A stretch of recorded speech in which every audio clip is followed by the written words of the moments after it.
All right, today we are going to make a Maker's Mark strawberry whiskey cake. You can find the recipe link down below or at kennethtemple.com. Let's go. First thing we got to do is we got to do our strawberries, but you better make sure you got some of this Maker's Mark to go with the strawberry cake, all right? No substitutes allowed. So what you want to do is you want to cut off the tops of the strawberries. I like to sit it on the top and then slice it, or you can sit it on the side and slice off the stem. Whatever floats your boat, all right? But you're just gonna keep these strawberries whole because we're gonna make us a beautiful strawberry sauce, all right?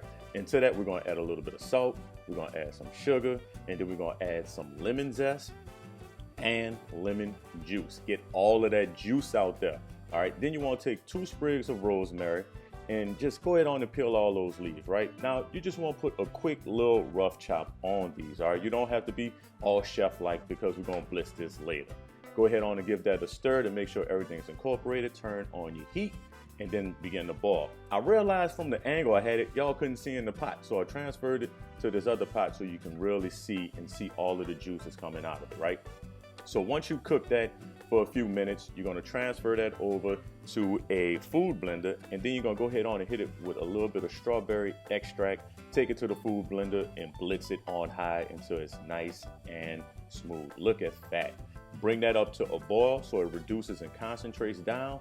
After it cooks for a little minute, you want to transfer that to an ice bath so it can cool a whole lot faster. An ice bath is just something with water and ice. You see I used the pot that I had earlier, all right? So you don't have to be fancy. Now, put your paddle attachment on your KitchenAid or get your hand mixer out, and then you want to take some sugar and some room temperature butter, and you're going to cream these together. One way that you know your butter is room temperature is once you press your finger into it, it should leave your fingerprint in there, all right? So go ahead on, mix that up, and it's going to cream for about 3 minutes until it gets all nice and smooth. And then you want to add your eggs one at a time. This recipe calls for 6 eggs, so please be patient for this deliciousness, all right? Go ahead on, make sure that's fully incorporated, and then scrape down the sides of your bowl. You want to always do that to make sure everything's getting fully incorporated. Then you want to add your buttermilk to it. Then you want to add your whiskey, all right, and a little bit of vanilla extract and some strawberry extract. That's right, we are packing this cake with tons of flavor. Go ahead on and give that a good little whisk, and then you want to add 1 cup of flour at a time to it and mix that on low, all right? And we're using self-rising flour. Yes, you heard that right, self-rising flour. Nobody got time to be measuring out baking soda and baking powder if there's already a solution. And then to a buttered and floured greased baking pan, you're gonna add 1/4 of your batter. Now, I found this pretty cake pan at Goodwill and thought I'd try to use it on here. I later learned that wasn't such a good idea because this batter was too much for this old intricate design. Then you're gonna pour your strawberry sauce on top, and then you're gonna give some nice little swirls into the batter so you create this beautiful swirl texture that you'll see when this cake is all done. Then you go ahead on and put the remaining batter on top of that.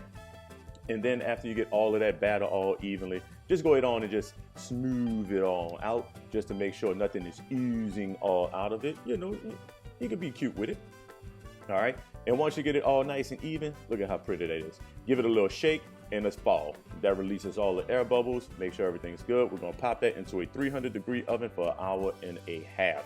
Now, while that's in the oven, let's make our icing.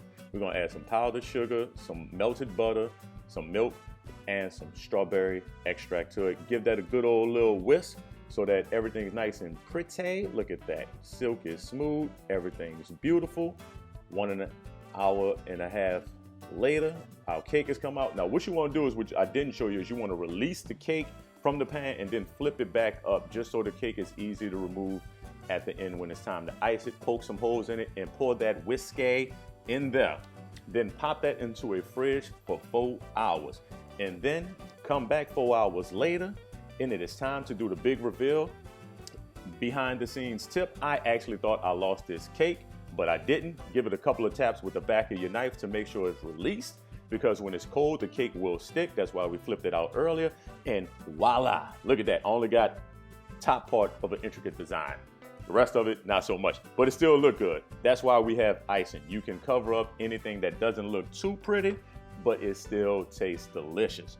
Go ahead on, give yourself a nice little slice of that and watch this big old reveal and watch the swirl in the cake. Ooh-wee! We did that. That's how easy it is to make this Maker's Mark strawberry cake. I hope you enjoyed. Get the recipe down below or go to kennethtemple.com and I'll see y'all next time, baby.